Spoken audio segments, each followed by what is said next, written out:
at the beginning of a conversation, you guys, the word that is usually the last content word in the group is the one that is emphasized, or that is the focus word. In a group, it's a thought group is like a short sentence, a clause, or a phrase. So for example, the dog chased the rabbit. The dog chased a rabbit. Rabbit is the one that's emphasized. And that is the last focus or content word in the group, right? It's a noun. We're waiting for you. We're waiting for you. Waiting is the main verb, and that is the one that's emphasized. And that in that sentence, that is the last content word or in within that thought group.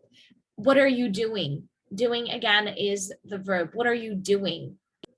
Okay, so that those are it.